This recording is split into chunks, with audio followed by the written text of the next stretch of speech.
Bom, vamos lá. Recentemente aí saiu a notícia de que o Tagliaferro teria sido preso, né?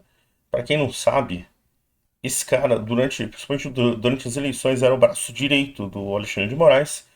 E depois que ele saiu do esquema do regime, vamos dizer assim, ele começou a denunciar e expor as conversas, como as coisas eram armadas, como as coisas eram construídas para serem, em alguns casos, forçadas a aparecerem, o que nem sempre eram. Bom, isso obviamente já deu um rolo desgraçado, né? Esse cara já tá fora do país, ele tá na Itália, e eu vou comentar a respeito da Itália daqui a pouco, que talvez não seja o local mais interessante. E mas lembrando aqui, ó, se você está assistindo aqui, eu já te convido, se inscreva aqui, tá? Se você gostar do vídeo, curta no final, ajuda bastante no engajamento, faz o alcance aumentar. Se você não gostar, ainda assim assista até o final e mande para a pessoa que você mais odeia. Vai dar certo, beleza? Bom, aí vamos lá. O que acontece? Saiu na notícia de repente aí que ele teria sido preso, sido detido. E deu a entender que teria sido justamente essa ordem. O pedido é esse mesmo, tá? Ele está com um pedido de extradição na Itália. E, em tese, aparentemente, o que é isso? É o vazamento da imprensa.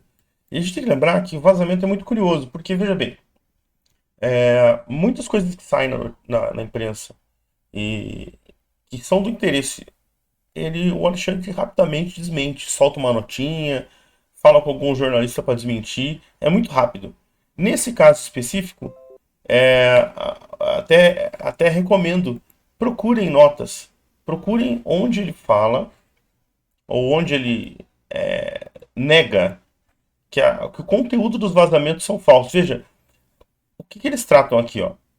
Tratam como vazamentos, ou seja, não é algo forjado, não é algo inventado.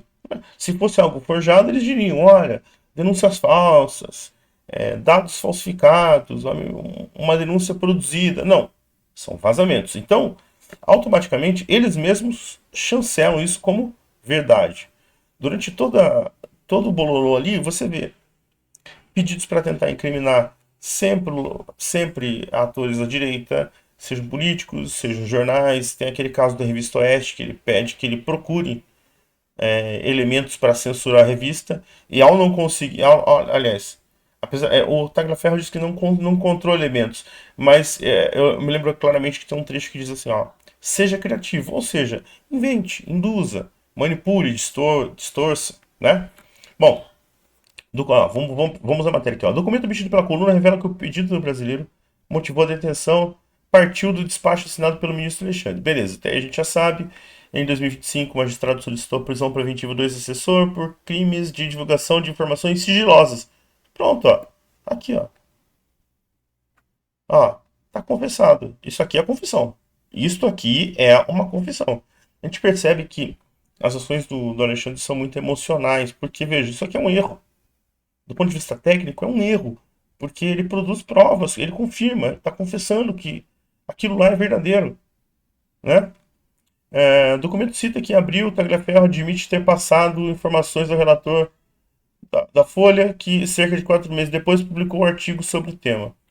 A corte italiana registrou os repasses que ocorreram em contexto de ataque à credibilidade, tarará. Detenção na Itália. É isso que eles tentam misturar esses casos aqui, ó. O que aconteceu com o Tagliaferro é o seguinte: ele está numa condição diferente do que aconteceu com o Zambelli.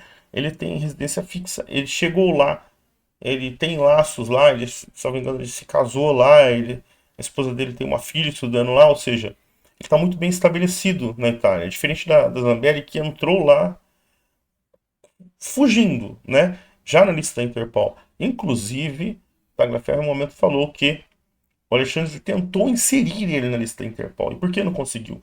Porque a partir de agora, o Alexandre é um sancionado. Então, todos os pedidos das ações que ele tentar mandar para fora, principalmente a Interpol, vão ser revisados. E a tendência é que sejam negados. Por quê?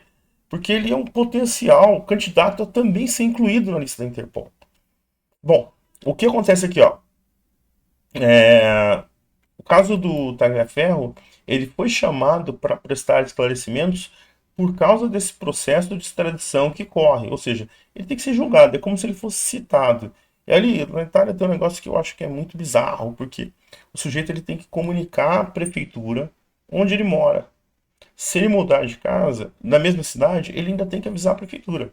Né? Você vê que é um negócio que nem aqui no Brasil acontece, né? Parece o regime chinês isso. Mas esse é um dos pontos que eu acho que talvez seja um equívoco desse pessoal se exilar na Itália. Não faz sentido. A Europa como um todo não faz sentido.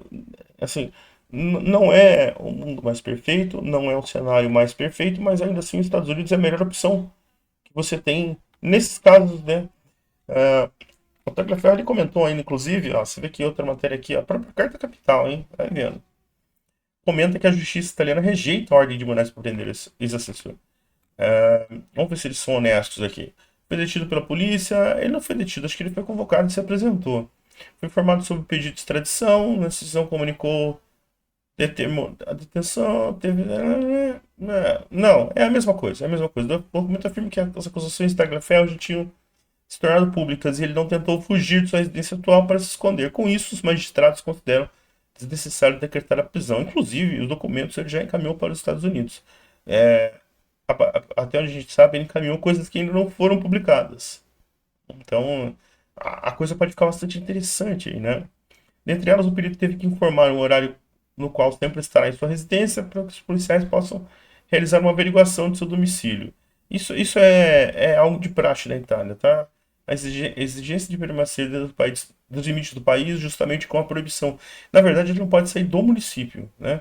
Se ele para sair do município, ele precisa comunicar. É a única restrição que ele tem. Na avaliação do procurador-geral, o perito agiu contra a legitimidade do processo eleitoral brasileiro. É aquela choradeira, né? A choradeira do golpe deles aí vai continuar, né? Enquanto ele estava lá trabalhando para o sistema, era ótimo. Agora que ele começou a jogar as coisas no ventilador, ficou bastante problemático. Bom, aí a gente vê que é, a coisa complicou bastante, né? E eu acredito que existe uma tendência muito grande de se complicar ainda mais. Porque à medida que os dados que ele tem forem sendo divulgados, né, ele já ressaltou também, inclusive, que deixou preventivamente com outras pessoas o mesmo material. Ou seja, se acontecer alguma coisa com ele, ele vai conseguir, ainda assim, seguir divulgando, mesmo que não seja em pessoa, né? Vai ter alguém encarregado para fazer essas divulgações. Então, assim, não vão conseguir parar o cara, né?